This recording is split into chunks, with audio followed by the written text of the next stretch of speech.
¿Por qué la estadística es útil para evaluar y analizar comportamientos de fenómenos como los sismos?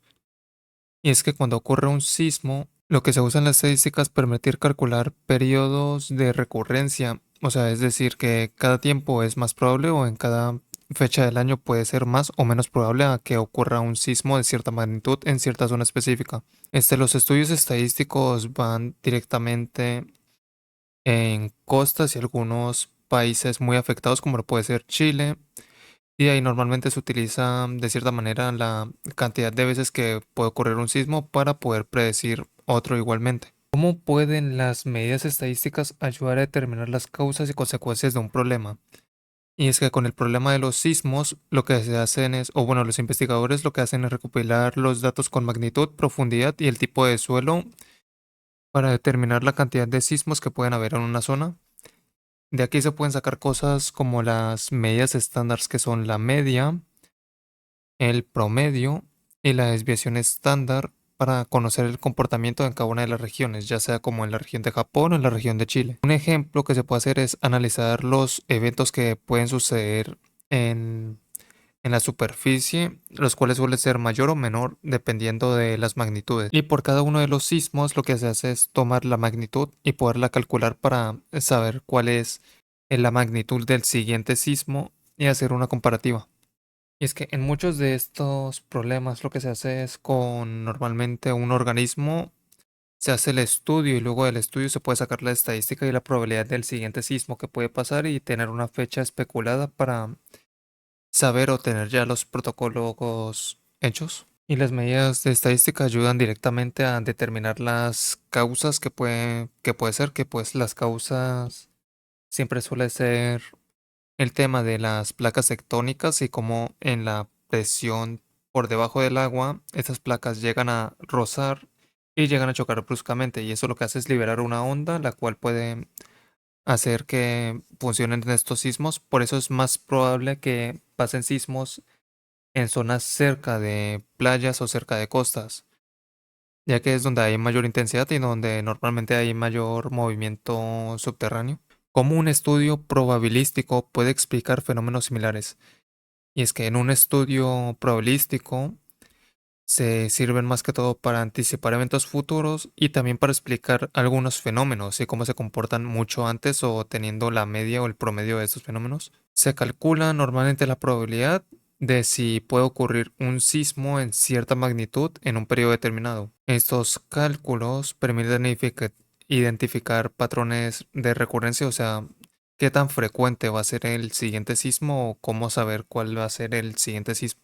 Ahora, para calcular desviación estándar, por desviación poblacional, la media, mediana, la moda, lo que se hace es, para calcular la media, se toman todos los valores que tenemos aquí en la información que está en el Word de la actividad, se toman todos los valores, se hace la sumatoria y por último se dividen por el número total de valores, que aquí están.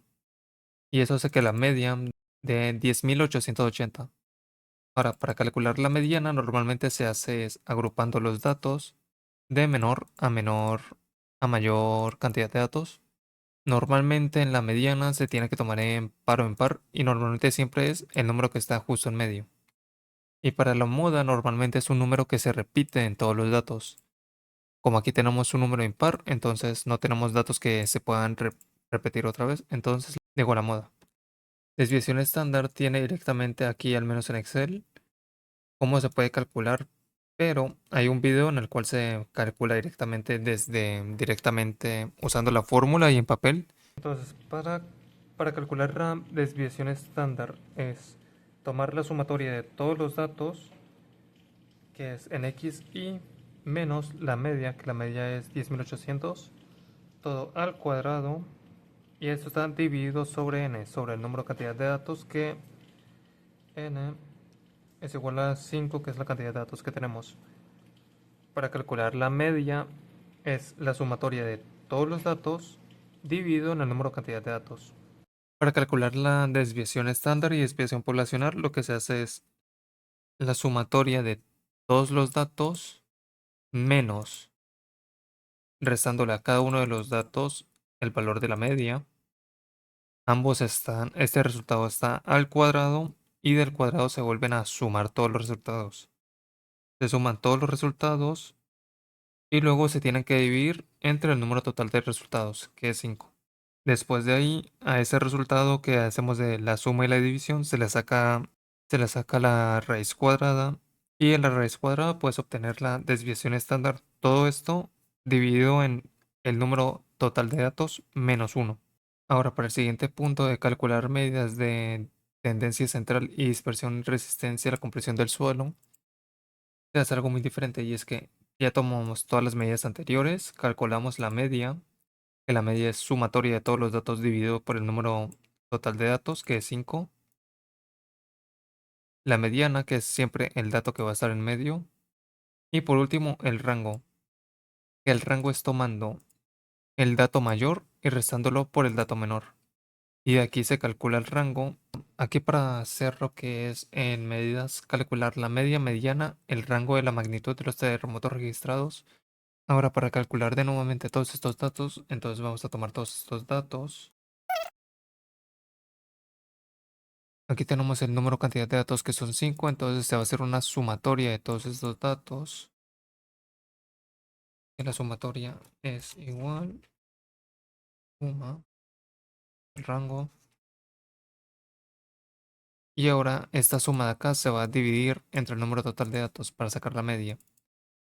Entonces decimos que sumatoria de todos nuestros datos dividido entre 5. Y esta sería la media. Ahora, para la mediana es justamente el que está en medio, pero antes primero toca reorganizar todos los datos de menor a mayor. Listo, así quedaría justamente los datos ya organizados y justamente la mediana es la que está en medio, que en este caso es 5.4. Y ahora el rango de la magnitud, como siempre, era tomar el dato mayor y restarlo por el dato menor. Esto nos quedaría tal que tenemos nuestro dato mayor menos el dato menor. Y este sería el rango de la magnitud.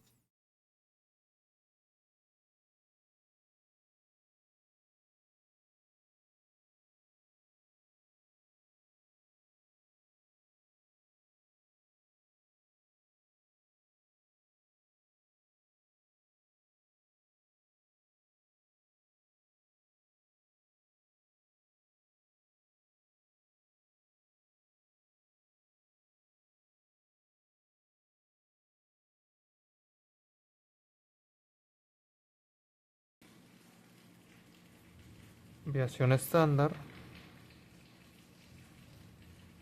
es 983.36. Bueno, ya por último, y para efectos más prácticos, lo coloqué directamente en papel. Dice, analiza si existe alguna relación entre la magnitud de los terremotos y el número de réplicas. Imagino que el número de réplicas va a ser el número de simulacros que se han podido crear. Y bueno, yo los enlisté justamente entre el primero o último terremoto. Y lo que se puede hacer o se puede relacionar es la magnitud con cada réplica. ¿A qué me refiero con esto? Y es que la magnitud más mínima, que es esta, tiene réplicas de 19 hacia arriba. Lo que significa que todas las réplicas que son mayores van a tener de cierta manera una mayor concentración, ya que en las magnitudes las réplicas siempre van a ser mayores a 19 y entre ellas se puede ver que entre las magnitudes siempre va a ser mayor a 4 a 5.4, que es la mínima de las tres. De hecho aquí también podemos ver que es 6.2 y es mayor que 19. Entonces la menor aquí es 5.4. Y es que hay de cierta manera una relación, y es que todos los puntos que son mayores a 5.0 pueden estar llegando entre magnitudes de 19 en adelante.